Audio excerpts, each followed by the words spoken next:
Welcome to another episode of Guitar Night Live. It's our 18th episode, and tonight's guest is an Irish guitar player who's one of the most influential guitar players in the country. He's very advanced and interesting and very imaginative guitar player who's played many different styles of music like jazz and classical and everything in between, a lot of improvised music. And it's going to be really fascinating hearing about his background and his story about how he got into music early on. So the guest tonight is Mike Nielsen. Welcome, Mike.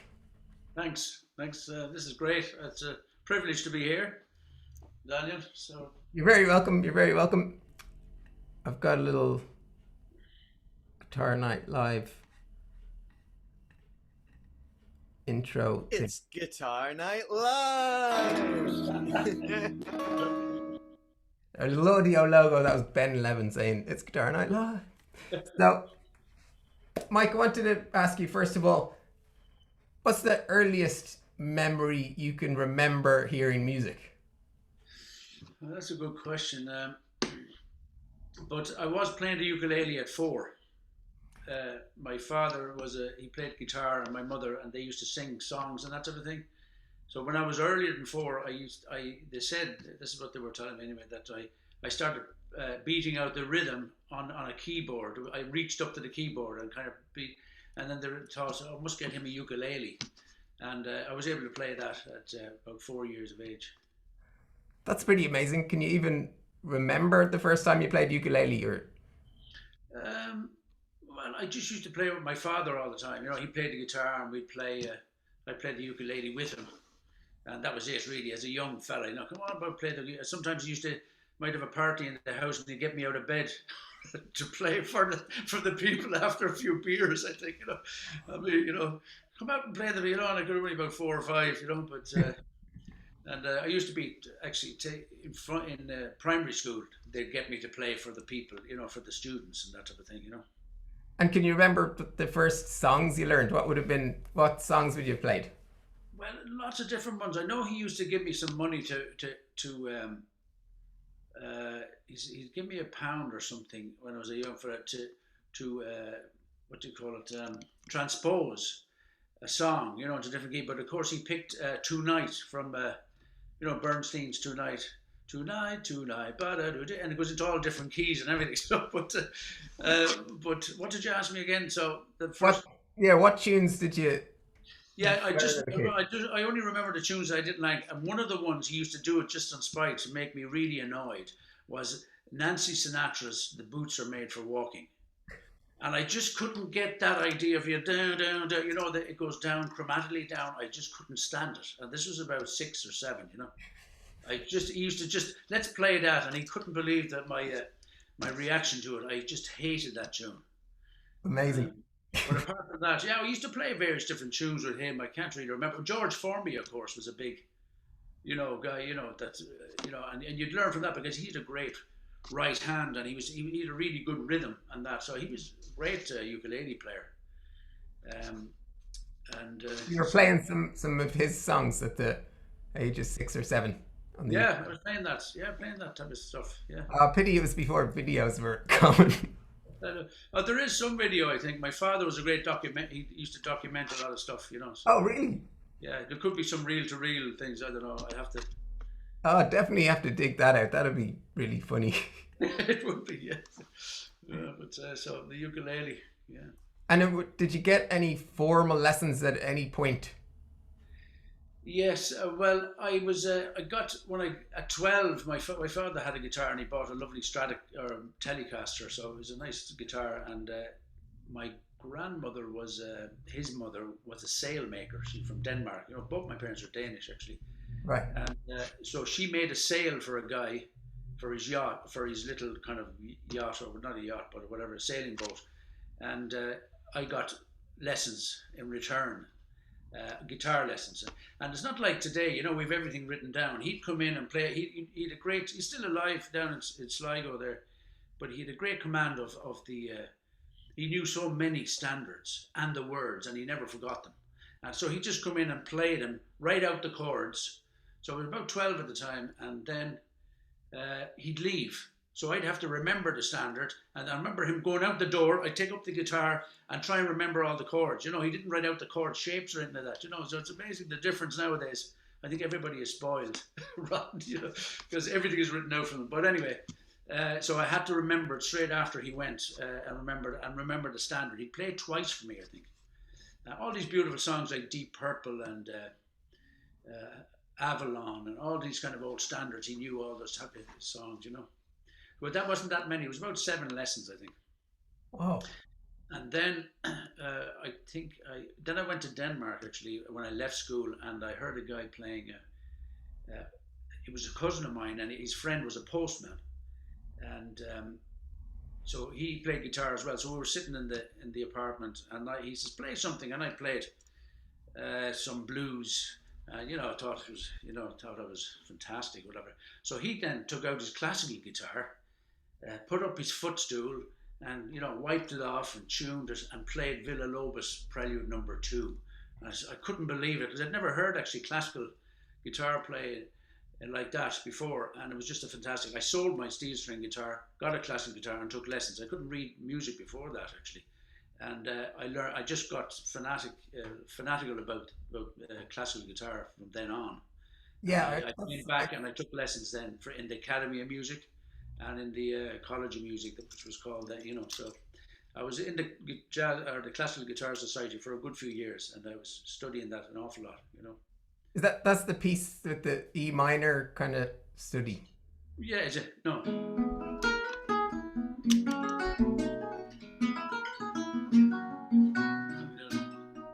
I haven't played it for a while, but yeah, that one's an E. It's E, yeah. And I played that, and I said, "Gee, that's beautiful," So that was it. I was hooked, I even practiced like 14 hours a day just on the classical, Wow. And I thought I was going to do that, and then I went to my father brought me up. I thought I was going to go into a classical college in Denmark or something, and then it was only when I went in there I realised I wasn't really that good at classical music, because I'd been playing jazz. My father had a Dixieland band. He was in a Dixieland band, which were still playing. So I was playing in the Dixieland band actually from 9 years of age, and that. So I had all that kind of upbringing, and so I knew Dixieland music as well up to the, So that was So I'd been doing that as well, and then I realised that I needed to go to Berkeley, and I went to Berkeley then for 2 years in '83.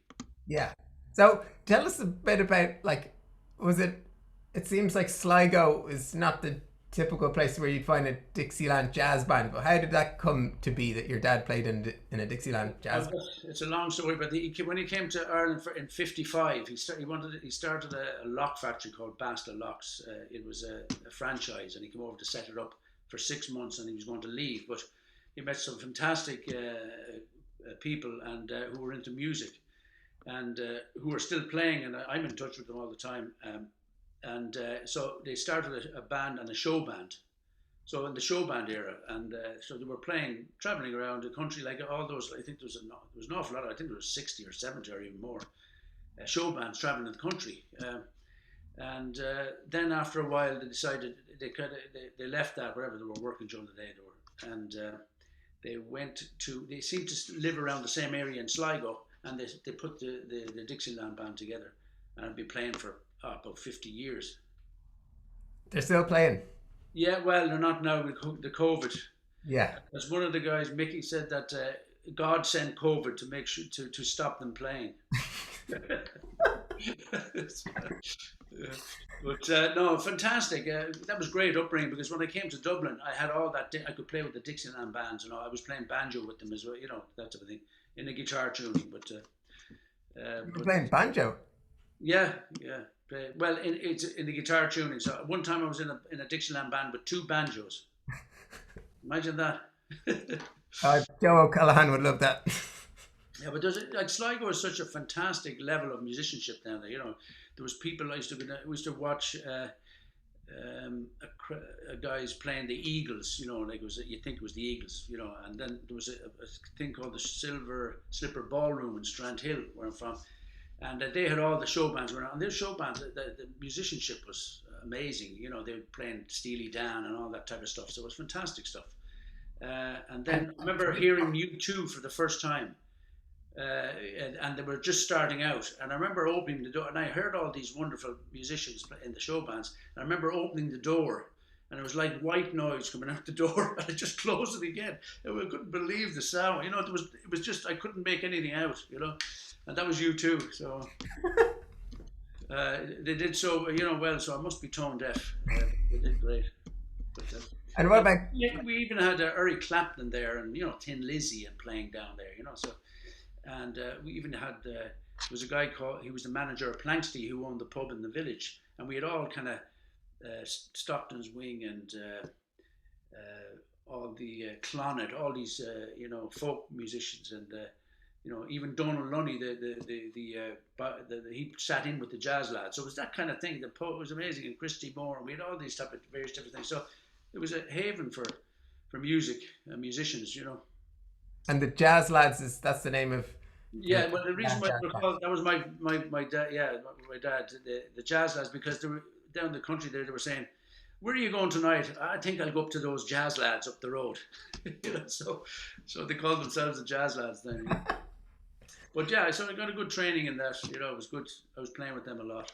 You know, would they have like jam sessions where different musicians would come and play, or? If people were in the audience, they'd come up, regardless of what they played, they'd come up and play. Yeah. They had a regular, you know, weekly gig, and they'd come up and play. Anybody in the audience that, you know, played an instrument or came in to see them would come up and play a bit. Yeah, but that's about it. Yeah. So what kind of stuff would they play if it was like a traditional musician sitting in with a Dixieland jazz band? Yeah, they'd probably get off the stage and go down and get a pint and let them play. Oh, yeah, something like that. Yeah, but you know, but certainly I remember Donald Lunny sitting in with the jazz band playing, you know, with them playing, you know. But yeah, it sounds like a real musical melting pot. It's really interesting. That was fantastic. Yeah, there was even one jazz festival there years ago as well. You know, I remember.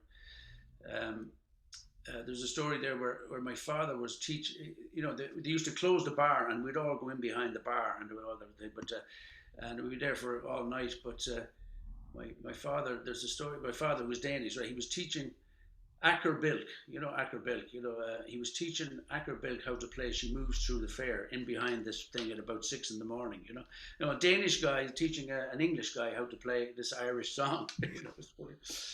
But so there's those kind of stories. You know, we had some fantastic times there. You know, it was brilliant. You know, but what age were you when you moved to Dublin? Yeah, well, I went to Berkeley then in '83, and came back in the end of '85. Moved to Dublin in '86. Right. You know. And where did you gig a lot at that point when you moved to Dublin?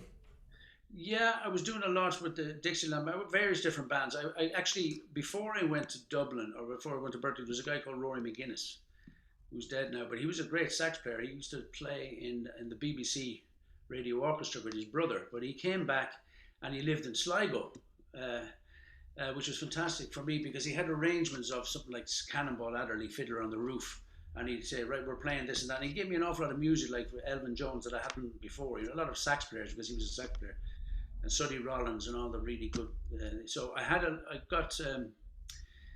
it was really a fantastic, great to have him there because he had such a lot of experience. And of course, Gay McIntyre, who's a sax player from Derry. I was actually, I keep forgetting that, but I was playing with him in Derry. He was a fantastic, he's still there and he's still playing fantastic on the alto. Great player. And I used to go to Derry from 16 years. Even during the Troubles, we used to go up and play. I used to go up there and play. And he was a fantastic player, and I got an awful lot of, you know. So, if I'm only trying to remember back of all the different, I should have written it down. But so that was great training, and I still go up. I play with his son now and again as well, you know. But Derry was a big learning process when you're playing with Gay, you know. So, did you say you've got something coming up in Derry soon? I have the Derry Jazz Festival. I'm doing some solo thing, maybe a live solo thing. Depending, but if not, it'll be recorded. When is that? It's the beginning of May. It's the May bank holiday weekend. Great. Yeah. And going back to the 80s in Dublin, there was like a couple of guests I've had on, like David O'Rourke and Hugh Buckley, who were talking about Louis Stewart in Dublin and the scene. Would you have like gone to see Louis gigs and Louis playing in Slattery's and stuff at that time? Of course, yeah. I would have gone to all that. Yeah, sure. He was fantastic, you know. And he used to come around. He used to actually, with these Dixieland bands, they would actually get him to come down as a featured guest a lot, so we get to see him. I used to play in Riverboat in Ballina, which is in Mayo, and he used to come down and play, So I get a chance. One of my students is from living in Ballina now, Nadia. Really? Oh, fantastic! Oh, yeah.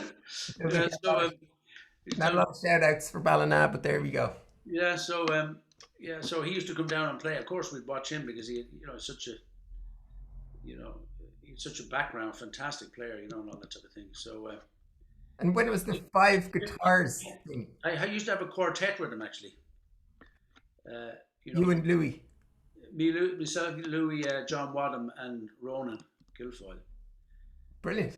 And we used to play in the barge upstairs, that type of thing, So, and I remember one time actually when I just come back from Berkeley, the black telephone, the black with the push the button A, but he rang me on that and he asked me to do a gig with him. Like that was amazing, It was fantastic. A quartet with myself and him, and I forget who was on, probably Dave Fleming or someone like that. But then I got to meet Ronan. I think it was Connor was at a gig that I was doing. He says, my brother wants to start a band. Would you join it? It's like, so I think so. That was the trio.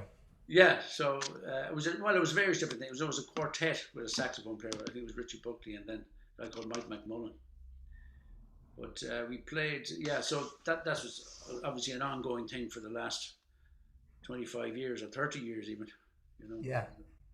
And with the 5 guitars, you were in that, weren't you? With Louis and that was I don't know if I think it was Alan Smith or someone. Alan Smith, the promoter. I think he put it together. But it was a 5 guitar thing. We got to write for the 5 guitars, and that was really good. I think we were doing pretty well with it, because it's an unusual thing, and you've probably seen it it's in YouTube somewhere.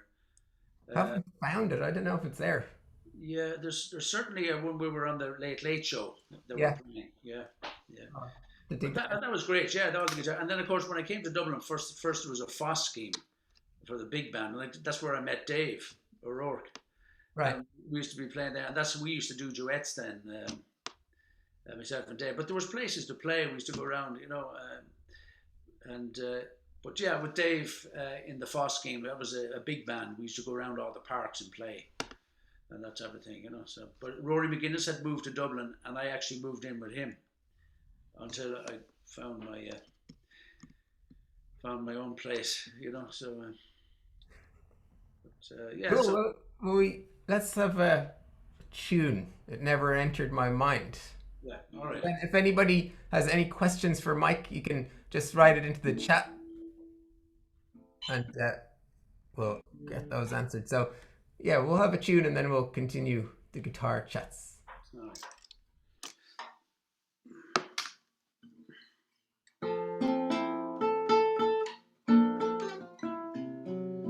Mike, the camera. Thanks.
Everyone's clapping. You can't hear them, but you can see them.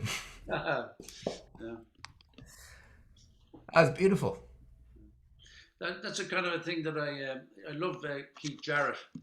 I just always loved his playing, and it's kind of nearly his, chordal type of thing of it, or Yeah. a guitar version of what he's doing, because he does add his own little things where he simplifies it a bit, but to make it easier, or not easier, but more, I suppose, open for improvisation.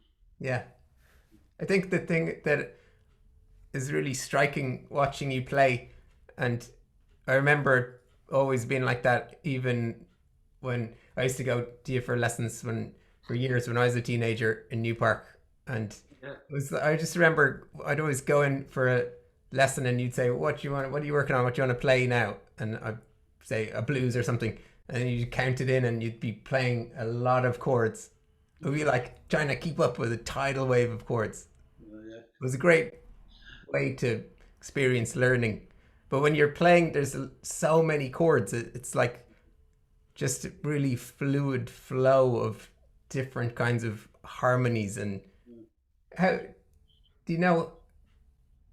How did you come to this type of ability to play so many kinds of chords? Well, I suppose just practice. No, but I suppose that kind of pianistic type of thing. The guitar player, the guitarist is always the one. Like everything is written for piano, like theory books. Lots of, there is. I suppose nowadays, of course, there is, but like any classical stuff or any, it's all written for piano. And it's very, so you have to try and adapt everything. Or if you're learning, harmony and that. So that's why the guitar has always been the poor second in terms of harmony, and that it's catching up there now. But I just always loved Keith Jarrett, and that's really, So, but the thing about it is it's the finger style thing, where if you play finger style, there's not arpeggios anymore. You don't have to, if you have a chord like that, like, if you just say a straight F chord, so you have that already, and that's where Bill Evans or piano players will do that. It's not that I've studied that much of Bill Evans or anything, but it's from solo work really, because I've been doing over the last couple of years. Have a little solo set together that I do, and that's one of them there, So I do. So it's from arrangements, trying to arrange it and try and make it interesting. And on a guitar like this, some people do have use other guitars like a steel string and that. I did do that one stage, but I'm really I like playing on the classical guitar really because of the the acoustic sound, and there are various different dynamics you can get that you wouldn't get on an electric guitar, of course, But it's about kind of playing, I use the little finger, we were discussing that before, but so. So I'm not really doing anything. Maybe. So that's just around.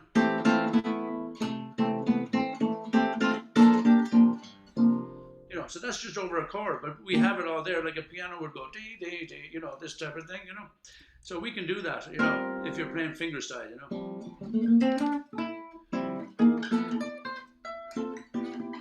But yeah, so it's always, you know, you're always working on various different concepts to try and you know, make it more interesting, you know. And But yeah, certainly fingerstyle certainly helps, you know. So Well, after studying the classical music, I used to try and find my pick, because I did play with a pick and I couldn't find it, and it just kind of evolved into playing on the classical guitar, you know. But so what fingerstyle techniques have you incorporated? Or is it all from classical, or is it different things? well, there's a little bit of flamenco, you know. If I do, Can you put the camera? you know, if I'm getting into some fast thing on the, you know, they use a bit of flamenco techniques there.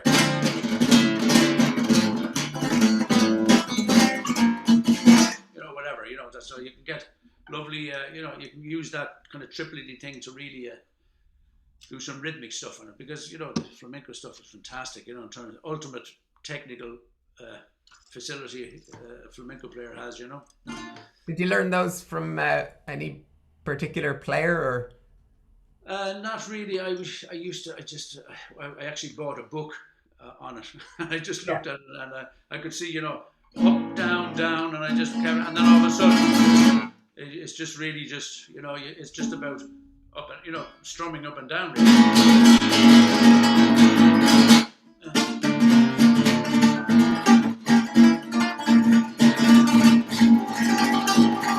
You know, so you can just, you know, so those little things are nice little things to have in your arsenal when you're playing solo work anyway, you know.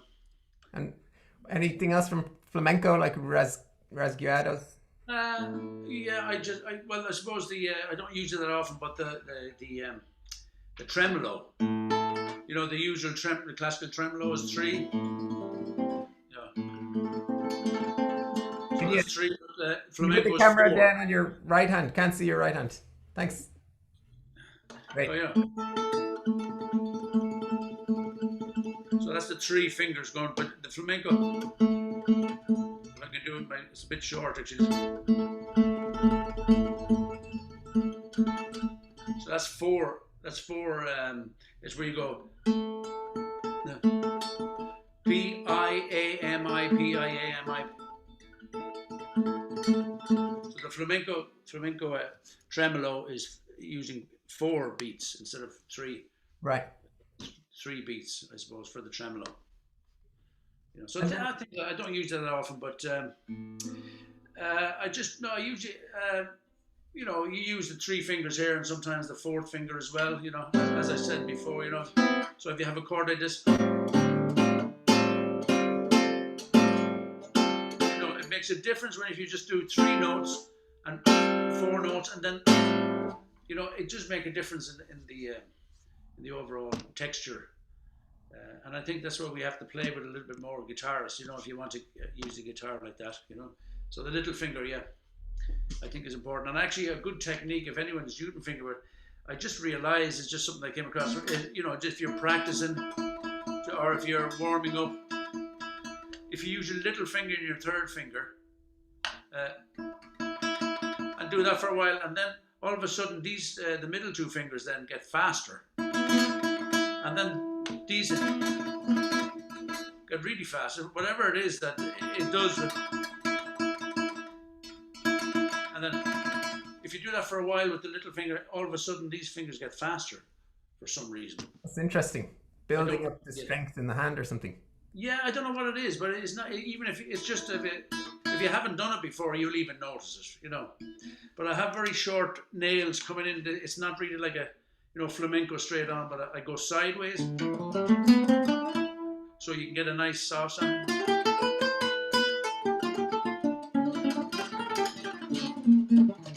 You know, so you can get quite fast even with the, you know, with just the 2 fingers, you know. Yes. So when you're playing there, you're alternating 2 fingers like rest them.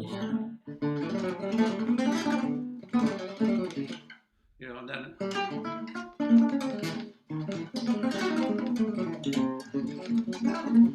Yeah, that's just two fingers. Yeah. But did you like ever practice a lot of just exercises to build up speed, or when you're practicing a lot, what did you do? No, you know, this thing about putting the metronome on and doing that. I don't. I think it was just to do with practicing. You know, transcribing. I did a lot of say, study Rollins and stuff like that. You know, you practice and you just, you know, to try and get to execute the transcription properly. You just have to kind of up your game. So you just kind of do it. If you want to do it, you'll do it. You know what I mean? So the fingers just start, you know, doing things that you know. And it's funny because sometimes when you actually you go across a string and you might use one finger for two strings, and it's not something I planned, but it just happens like that, the way the technique has developed, you know. Yeah. So it's really just out of, you know, if you want to do it, you kind of do it. I don't really, if you know, there's no, yeah, I used to do a lot of those classical exercises, but in the end, you know, really wanted to just transcribe and learn the solos, you know. So if there was something fast like Pat Martino, you know, that type of thing, you know, you'd have to just get your fingers moving, and that's that, you know. So you didn't think too much about it, you know. So Couldn't slow it down back then. well, yeah, we couldn't slow it down. Like when I was transcribing first, I had a little Sony I got for Christmas. My brother and myself got one for Christmas, a little Sony tape deck, and you have to put it back and forward. And I wore that one out, and then I used my brother's then, you know. So, but it was back and forward, you know, to hear the tape, and of course then the tape will get stuck, you know. And I remember getting the Joe Pass album, and that was an album, so you had to kind of bring it back, you know, and that type of thing. So it's not as, you know, today, you know, slow everything down, that type of thing. Yeah. And of course, slowing it down, you do get a little bit more of, you know, even more nuances that you wouldn't get at a faster tempo, but it's your version of it in the end. I remember before I went to Berkeley, I did something on the television, and I actually did the Joe Pass, one of Joe Pass's, exactly his arrangement of "Here's a Rainy Day," you know, and I did it on the radio. But that was from that album I got. That was my Christmas present one year, and I was very happy with that, you know.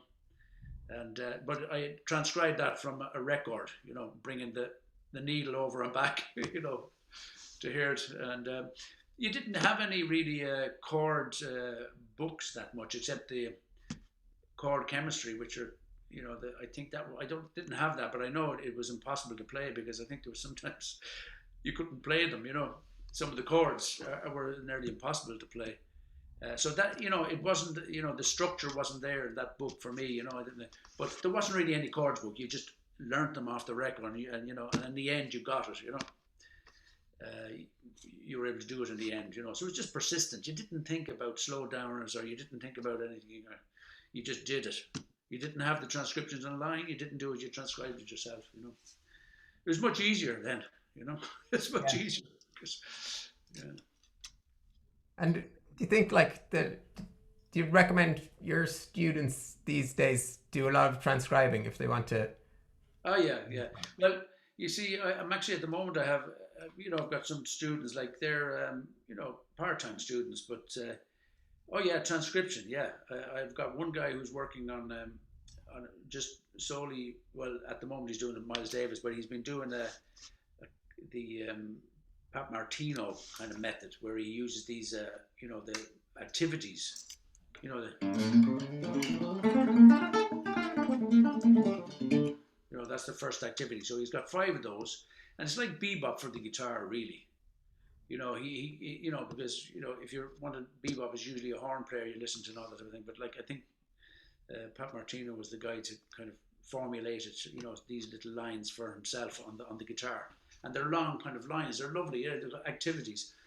And I have a guy doing that because he needed to get a little bit more bebop stuff in his playing. And I remember doing that myself when I was in Berkeley. I said, I think I need a little bit more bebop lines. And I transcribed Sonny, one of his, it's called Sonny. It's one of his live albums. A fantastic solo, you know. It's amazing. Yeah. Yeah, and I remember transcribing that on the guitar, you know, and that sort of thing. But so then I have actually where I put out a load of different solos one after, and then show how it's so important to look at the melody in relation to the solos, because that's the subject that they're playing over. It doesn't matter who it is. It's the melody that what is the subject, what the guys are conversing about in their solo, and sometimes that can be forgotten, And the Pat Martino activities, are they like in a recording or a book? There's a book called Linear Expressions. A Pat Martino book. Yeah.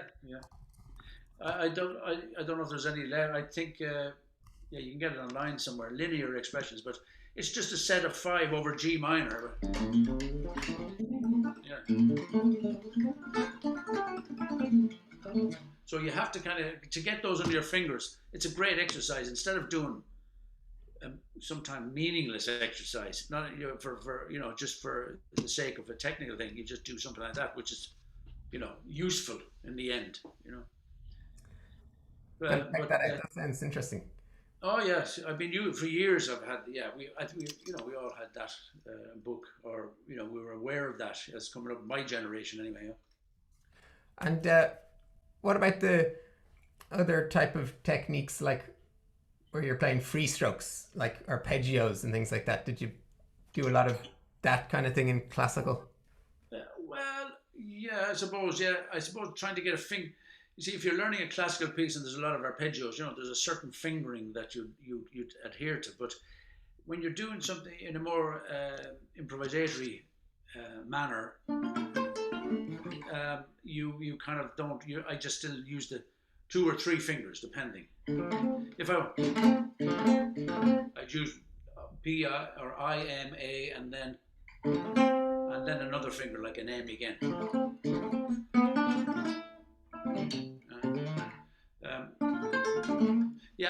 I'll put this one in whenever I need to, but I don't really have any set kind of things that I do. I probably should, but yeah. So yeah, you play a lot more single note lines, really. Yeah. So say it again. You use a lot of single note lines when you're improvising. So you're doing... Well, it's for Arpeggios as well.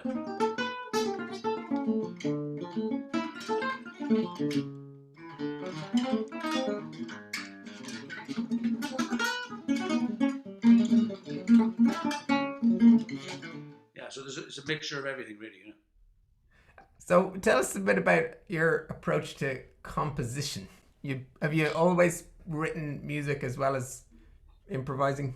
Yeah, the thing about it is that I always felt that if you wanted to go really into composition, you'd I really like performing. Trying to get playing is really what I like to do. Performing. So the composition does. When I'm arranging something, it can end up with some composition in it. You know what I mean? Some type of composing. If I'm arranging a song, it can happen. But composition is really more songs, various different songs. Maybe some extended ones. Years ago, when I was doing some stuff, it can be a little bit more extended, but it's more more kind of like jazz standardy type things.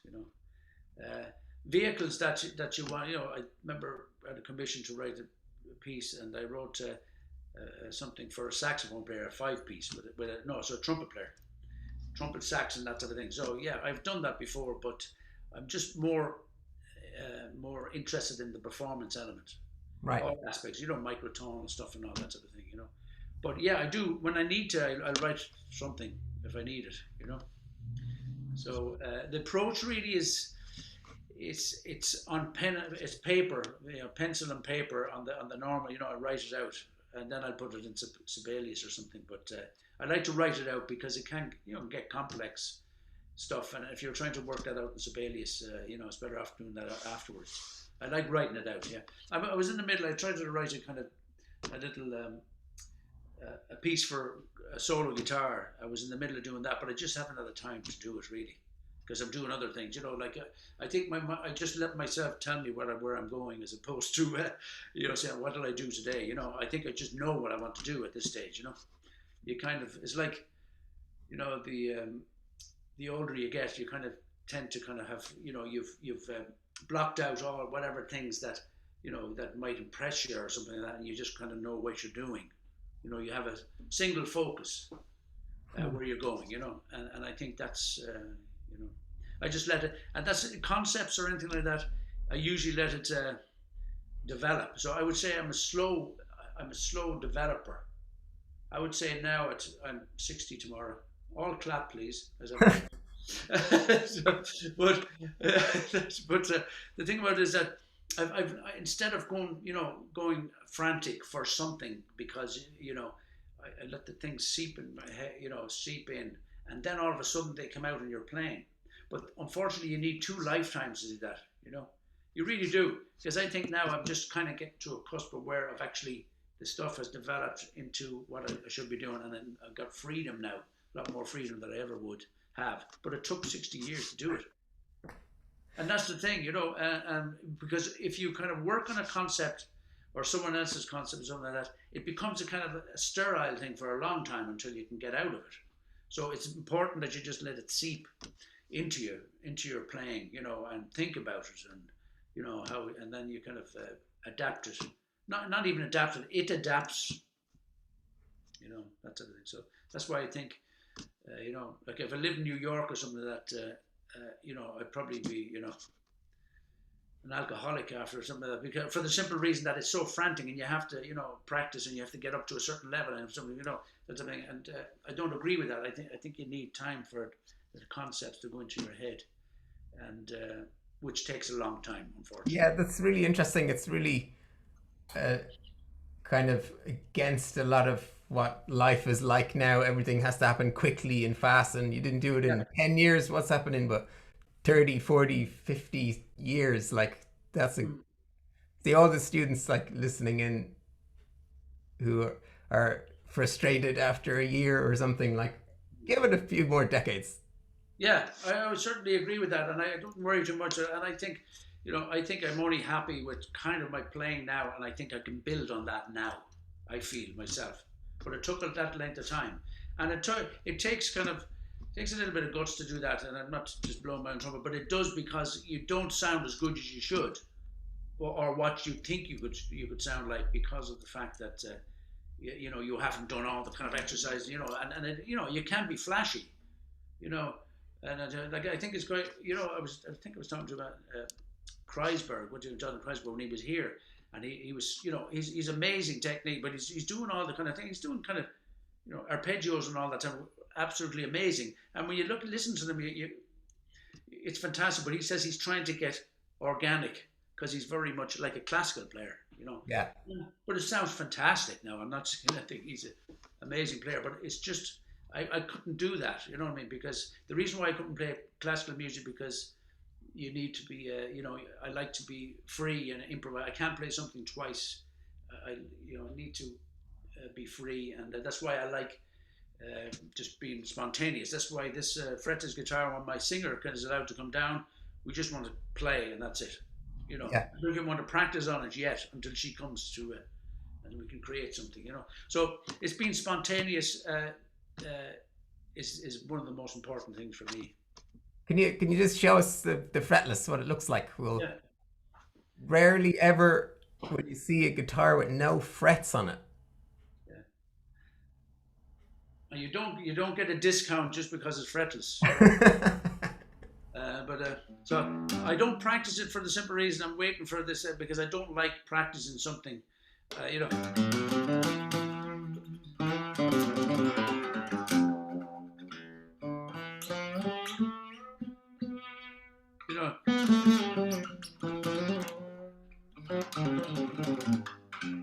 So that's what you expect. Like it sounds very, Eastern.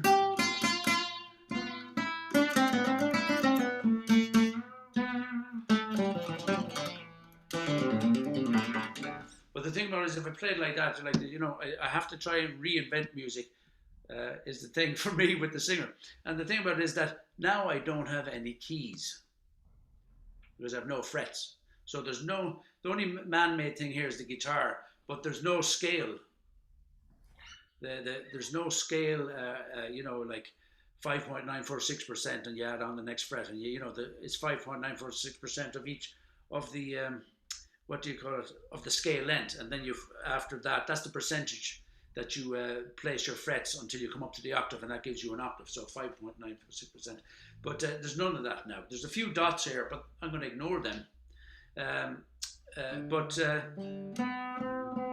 So from the microtonal study, that has certainly opened my mind, because the harmonic series has nothing really got to do with the tuning system, the man-made tuning system, which, if you talk about perfect pitch, that's genetically learned, because it can't be it's not a natural thing, because our ears geared towards hearing the overtone series, which then means that there was a very interesting it's just about tuning I'm talking in general, there's an interesting experiment, very simple experiment by a physicist, and he played a Pythagorean third, which is now a semitone is 100 cents if you're measuring it.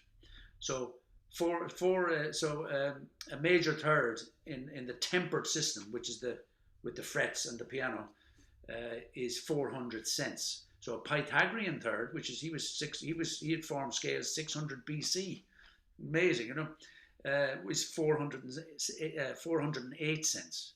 And then the pure third, which is the one our ear is supposedly geared towards hearing, because we're attuned to the harmonic series, is 386 cents.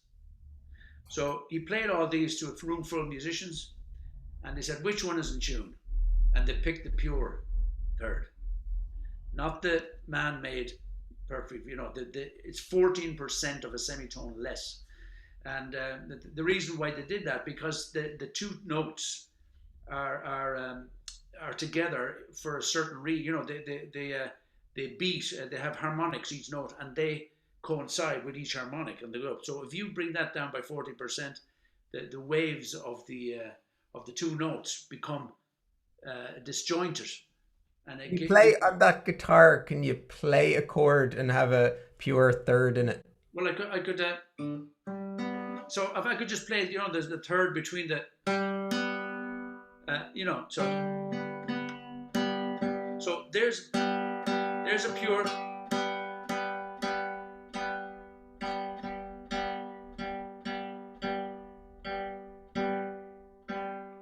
So if you do that, you can hear now that they're clashing a lot. Yeah. There now, that's a pure third there. Practically, so I'd say I have a tuner there, but yeah, it's around that. But it's about when the overtones don't beat, what they call beat, when they're a little bit far, they don't beat together. So that means our ear can hear. So anyway, everybody picked the pure third as the one in tune. And of course, in the overtone series, the minor seventh is 32% of a semitone out. You can't even, so, but our ear is geared towards hearing those overtone series. And there's when you get up higher, there's a series of whole tones and a series of half tones, and it gets smaller and smaller. They're described using the what do you call it, the ratios. 1 is to 2, 2 is to 3, 3 is to 4, and so on. When you play with the singer with that guitar, will you play chords as well as single note lines? This guitar here. Yeah. I'm not too sure. No, but I'll do a few. It doesn't really matter, because when I was doing the PhD, it was all about microtonality, and she learned how to sing, so I could tune the guitar anyway. Right. At all, and she'll just sing with me, because she learned how to do it during the PhD. It was a great process, Cool. So it's amazing. She doesn't need to be in tune. I can tune the guitar any way I want, a normal guitar, and she'll just sing along as if it was normal. It's quite amazing. So it doesn't matter. Those things don't matter anymore. But I think it's funny that from playing from using the microtonal, I remember I was playing somewhere, and I was sitting in on a gig, and I tuned up this guy's guitar by ear. And when he came up, he said, Jesus, this is miles out of tune, but I was playing it like that. So there's certainly variants that you don't need, because of this overtone series and what we hear ourselves. I think people can get, as I call it, shades of dissonance, their own shades of dissonance or consonance in the tuning. you know. So Very interesting subjects. yeah. So So any, we'll have another tune, one of your own tunes. yeah, it's a tune I wrote for Dave Liebman actually when he came, and we've played it a good few times. So while Mike's playing this tune, I'll put a couple of links into the chat box. Mike's PayPal, if you want to send Mike anything for tonight, send it through there, through on the PayPal. And also put a link into, we have a modes course up that if anyone's interested in learning some modes, we have a video course up. You can have a look at that. And there's a discount code. You can have €10 off that. So put those in the, just say if you want those links after the Zoom is closed down, they won't be there. So just click on them so they open up in your browser so you can save them for later. So if you have any questions as well, just shoot them into the chat box there, and we'll have a listen to this song for Lieb. Yeah, so it's a tune in 7 that I wrote. It just got one of the things. It just happened because I was writing something and it developed into a song. You know, really, it's one of these things that happens. But we've played it many times with him. You know, so it's kind of always part of the set list. So here we go. So it's actually in 7.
Woohoo! Brilliant. So Yeah, I recognize that one. All right. so that was that. Yeah. So that's a kind of a song that I like to do as well, the solo thing. You know. So Yeah, I've definitely heard it a few times. different places. Mike, is there any, from the, like talking about microtonal stuff and tuning systems, is there any resources you recommend if anyone wants to learn more about that? Let me see now. I think one of the more interesting things is just a simple thing, is the Kyle Gann, Kyle Gann, Gann, the anatomy of the octave.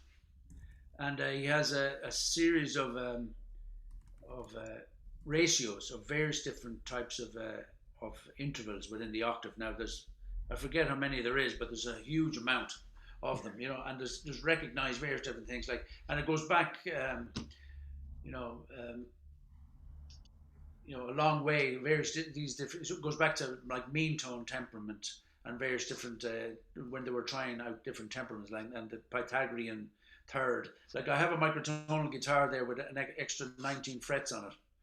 It's a 21 fret, and I added in the frets, but the first one is actually a Pythagorean third, which is 16 cents, that type of thing. So, but there's various different tunings that go back a number of centuries, and so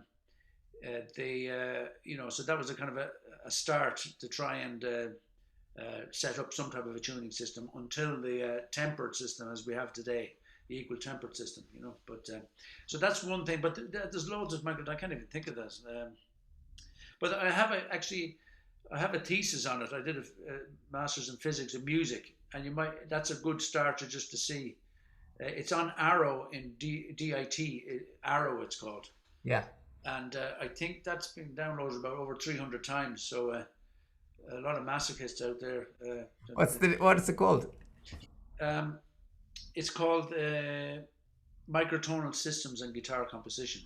It's on the Arrow system. If you look up that, you'll find the link actually pretty quickly there. If you Microtonal Systems and Guitar Composition.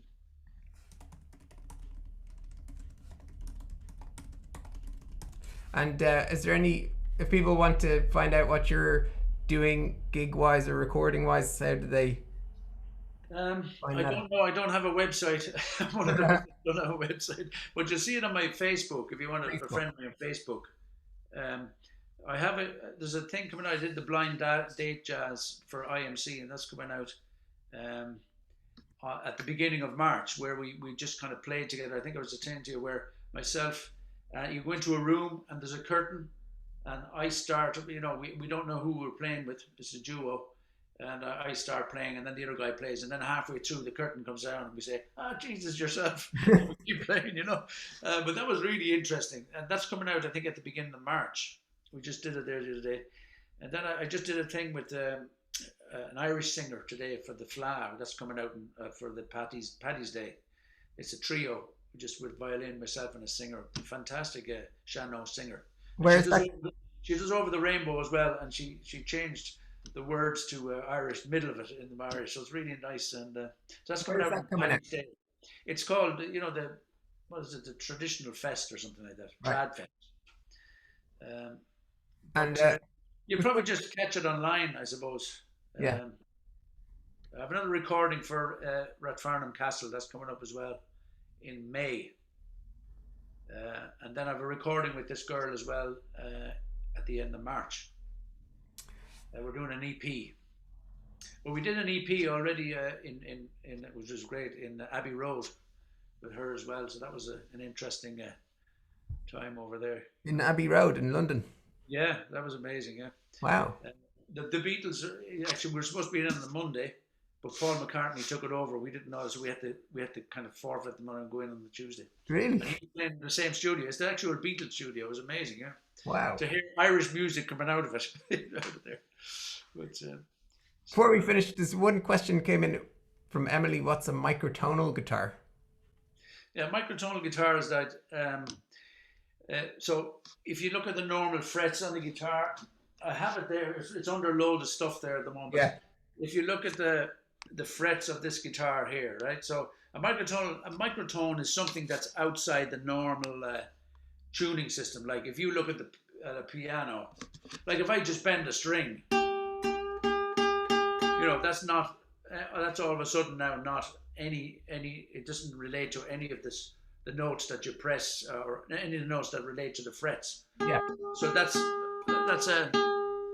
a G with a couple of cents. This one doesn't tell me exactly the cents. I have it on there, but there's a tuner that tells you. So it could be like G plus 15 cents. So that means that the 15 cents, it means plus 15% of a semitone. So it's a microtone is outside the normal tuning system. So when I have my tuning, when I have my microtonal guitars over there somewhere, I have 3 frets added in on top before the first fret. Yeah. Then I have another 2 here and another 3 here and 2. It was a 2-octave system. So anyway, in the end, it added up to 19 in between. Right. The frets. So it means that there are notes that are not in your normal tuning system. That's what a microtone is. Cool. Yeah. Let's all read Mike's thesis on it. Yeah. And next time. And get back to you tomorrow when you've read it. And, let me know what you think. Next time we'll have loads of questions lined up for the about all the microtones. Yeah. There's 7 chats. Did someone ask me? I think we've got everything. Yes. So cool. Thanks so much, Mike. That was super interesting. And thanks for the music. It was great. It's always great to hear people playing, even if it's through Zoom. It's better than nothing. Yeah. Listen, thanks a million, and thanks for you guys for coming. Really appreciate it.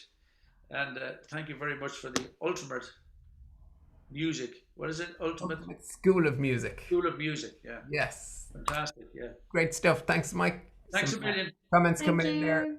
Saying loved it. Sinead loved it. Thanks, bye. Thanks from Bill. See you guys. See you next time. Yeah. Take care. Bye. Have a good one. Yeah. Take care. See you, Mike. See you.